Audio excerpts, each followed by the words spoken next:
Putin की युद्ध नीति यूक्रेन में फेल। युद्ध में दिख रहा है रूस का सारा खेल। जंग जीत भी गए तो होगी हार। अर्थव्यवस्था का हो जाएगा बंटाधार। जनता पर पड़ेगी युद्ध की दोहरी मार। पुतिन के दिमाग से उतर जाएगा युद्ध का बुखार।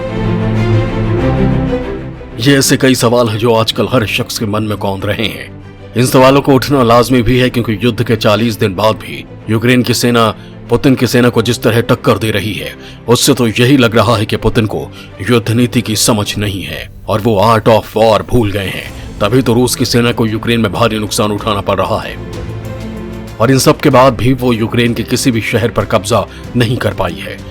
दोस्तों, आज के वीडियो में मैं आपको रूस की युद्ध नीति की ऐसी खामियां बताऊंगा जिससे रूस को युद्ध में लेने के देने पड़ जाएंगे। लेकिन ये सब जानने के लिए आपको मेरे साथ बने रहना होगा और ये वीडियो पूरा देखना होगा, तभी आपको सारा खेल समझ में आएगा। यूक्रेन से जंग पुतिन को पड़ रहा भारी। 40 दिन बाद भी कोई खास सफलता नहीं। दोस्तों, जैसा कि आप जानते हैं कि यूक्रेन पर रूस के हमले को 40 दिन बीत चुके हैं, लेकिन सफलता ने अभी तक रूस के दरवाजे पर दस्तक नहीं दी है। सफलता के लिए छटपटा रहे रूस पर रिहायशी इलाकों में भी बमबारी करने के आरोप लग रहे हैं। इस बमबारी से यूक्रेन के कई शहर तबाह हो रहे हैं। बावजूद इसके यूक्रेन की जनता और वहां के लोगों का मनोबल हाई है। यूक्रेन की सेना और वहां के लोग सरेंडर नहीं कर रहे हैं क्योंकि इन्हें भी मालूम है कि युद्ध जितना लंबा खिंचेगा रूस की परेशानी उतनी ही बढ़ेगी। अब सवाल ये उठने लगे हैं कि क्या यूक्रेन की ताकत को समझने में पुतिन के रणनीतिकारों से गलती हुई? क्या पुतिन के रणनीतिकार आर्ट ऑफ वॉर का मंत्र यूक्रेन में आजमाने में चूक गए हैं? दोस्तों, आखिर ये आर्ट ऑफ वॉर क्या है, क्या आप जानते हैं? शायद नहीं। तो चलिए पहले आपको ये बता देता हूं कि आर्ट ऑफ वॉर है क्या। उसके बाद बताऊंगा कि इस नीति का पालन नहीं करने से पुतिन को कैसे नुकसान हो रहा है। दोस्तों, चीन में एक ऐसा जनरल था जिसने युद्ध की रीति और नीति दोनों ही बदल दी थी। इस शख्स का नाम है सांजू। सांजू ही वो शख्स था जिसके नक्शे कदम में आज भी चीन की सेना चलती है। सांजू को एक समय में चीन सेना का सबसे बड़ा रणनीतिकार माना जाता था। इसी सांजू ने द आर्ट ऑफ वॉर किताब की रचना भी की। वो साम्राज्य जो सांजू की जन्मभूमि थी, उसे बड़े पड़ोसी मुल्क से बचाने में सांजू ने जो नीतियां तैयार की थी, वो आगे चलकर आर्ट ऑफ वॉर की नींव बनी। युद्ध और उससे जुड़ी नीतियों को जानने में जो महारत चाइना के सांजू ने हासिल की, वो शायद ही आज तक कोई और मिलिट्री लीडर हासिल कर पाया। चीनी दार्शनिक सांजू और उनके 200 साल बाद आए भारतीय दार्शनिक चाणक्य की युद्ध कौशल और कूटनीति पर लिखी बातें 2500 साल बाद आज भी उतनी ही प्रासंगिक हैं जितनी तब थी।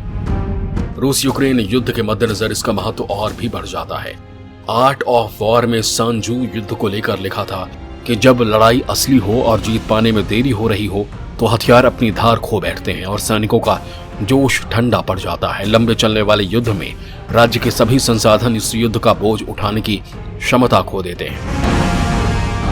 याद रखें, जब हथियारों की धार मंद पड़ जाए, सैनिक अपना जोश खोने लगे, खजाना खाली हो जाए, ऐसे में आसपास के राज्य आपकी अवस्था का लाभ उठाने के ताक में रहेंगे। रूस के सामने भी अब संकट बढ़ता हुआ दिख रहा है। सांजू ने लिखा कि युद्ध करना और जीतना कोई बड़ा काम नहीं है। बड़ा काम है बिना लड़े शत्रु के सारे अवरोध समाप्त कर देना। दुश्मन का सारा इलाका बिना तोड़ फोड़ के सही सलामत अपने कब्जे में ले लेना व्यवहारिक युद्ध कला का सर्वोत्तम उदाहरण है। दुर्भाग्य से यूक्रेन में ऐसा देखने को नहीं मिल रहा। पुतिन की सेना, जो विश्व की एक शक्तिशाली सेना के रूप में जानी जाती है, वो यूक्रेन में फंसी हुई दिख रही है। अभी तक वो कुछ भी बड़ा हासिल नहीं कर पाई है। फेल हो रहा है पुतिन का प्लान। भूल गए हैं युद्ध के सारे दावेज। दोस्तों, यूक्रेन पर रूस ने जब 24 फरवरी को हमले शुरू किए थे तो शहरों पर और मिलिट्री अड्डों पर ताबड़तोड़ बमबारी हुई और रूसी सेना तेजी से यूक्रेन की सीमा में घुसती चली गई। राजधानी कीव तक बमबारी हुई और दुनिया ये मानने लगी कि बस कुछ घंटों की बात है, यूक्रेन की राजधानी कीव रूस के कब्जे में होगी। यूक्रेन के राष्ट्रपति ज़ेलेंस्की के देश छोड़कर जाने की अटकलें लगने लगी। माना जा रहा था कि जैसे पुतिन ने यूक्रेनी सेना को हथियार सरेंडर कर घर जाने का फरमान सुना दिया है, वैसा ही नजारा देखने को मिलेगा। लेकिन दुनिया में हर चीज प्लान के हिसाब से नहीं चल सकती। रूसी राष्ट्रपति पुतिन के वॉर प्लान के साथ भी यूक्रेन में कुछ ऐसा ही होता दिख रहा है। यूक्रेन के राष्ट्रपति ज़ेलेंस्की जिस तरह से रूसी हमले के सामने डटे हुए हैं, पूरी दुनिया में उनकी तारीफ हो रही है। इतना ही नहीं, इससे यूक्रेनी सेना का मनोबल भी बढ़ा है और जनता में भी नया उत्साह दिख रहा है। यही कारण है कि हजारों की संख्या नेता, सांसद, मंत्री, मेयर, सिंगर, खिलाड़ी, मॉडल सब युद्ध में हथियार थामकर उतरते दिख रहे हैं। यूक्रेनी लोगों के इस जज्बे को दुनिया के लोग सलाम कर रहे हैं।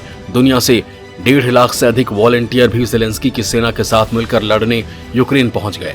इनमें कई देशों के पूर्व कमांडर और सैनिक शामिल हैं जो रूसी हमले को फेल करने के लिए मैदान में उतर गए हैं। युद्ध शुरू हुए 40 दिन हो गए हैं। भले ही शहर के शहर रूसी एयरफोर्स ने बमबारी से तबाह कर दिए हो, लेकिन कोई भी बड़ा शहर अब तक रूसी सेना के कब्जे में पूरी तरह नहीं आया है। न तो डोनबास के इलाके में रूसी सेना कोई बड़ा शहर कब्जाने में सफल रही है और न ही राजधानी कीव की ओर बढ़े सैन्य काफिले को कोई बड़ी सफलता लगती दिख रही है।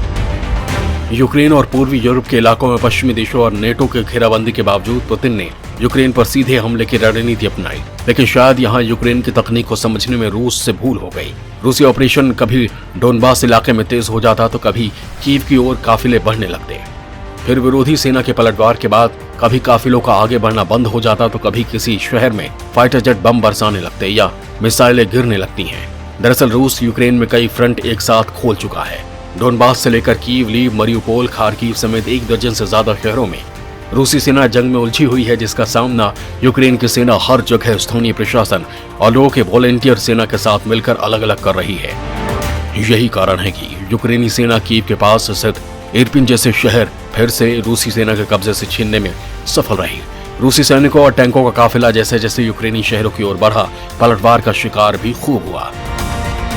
कई काफिले यूक्रेनी सेना ने पूरा का पूरा तबाह कर दिया। इतना ही नहीं, रूसी फाइटर जेट भी बड़ी संख्या में यूक्रेनी सेना ने मार गिराने में सफलता पाई है। इस कारण यूक्रेन के कई शहरों पर तो मिसाइलों से ही हमला करने का रूस के पास विकल्प है। सेंटर फॉर इकोनॉमिक रिकवरी की नई स्टडी के मुताबिक इस जंग की कीमत रूस को और रूसी लोगों को लंबे समय तक भुगतना होगा। युद्ध के पहले 5 दिनों में ही रूस को $7 बिलियन की मार पड़ी। इस युद्ध के लिए जिस तरह जान माल का नुकसान हो रहा है, केवल उसी से आने वाले समय में रूसी जीडीपी पर $2.7 बिलियन का बोझ बढ़ेगा। लड़ने वाले लोगों के अलावा रूस को सैन्य साजो सामान, खाद्यान्न, मिसाइलें, गोला बारूद, ईंधन, रॉकेट लॉन्चर आदि सब कुछ मुहैया कराना होगा। शोधकर्ताओं के मुताबिक रूस को इस युद्ध में हर दिन की कीमत $20 बिलियन से अधिक की चुकानी होगी। आप अंदाजा लगा सकते हैं कि अब ये युद्ध 40 दिन खिंच चुका है तो रूस को कितने का नुकसान हो चुका है। सांजो आगे लिखते हैं कि काफी लंबे समय तक सेना का भरण पोषण करने से राज्य की अर्थव्यवस्था गड़बड़ा जाती है और इसकी वसूली जनता से करने पर लोगों में तंगहाली आ जाती है। दूसरे शब्दों में सेना का खर्च राज्य में महंगाई बढ़ने का कारण बनता है और बढ़ी हुई कीमतों के चलते लोगों की जमा पूंजी तो बर्बाद होती ही है। ऐसा नहीं है कि रूस के जो लोग जंग लड़ने यूक्रेन गए हैं, असर सिर्फ उन्हीं पर पड़ता है। रूस का हर आदमी आज इस जंग की कीमत चुका रहा है। रूसी करेंसी रूबल का हाल बुरा है। विदेशी कंपनियां अपना कारोबार बंद कर चुकी हैं।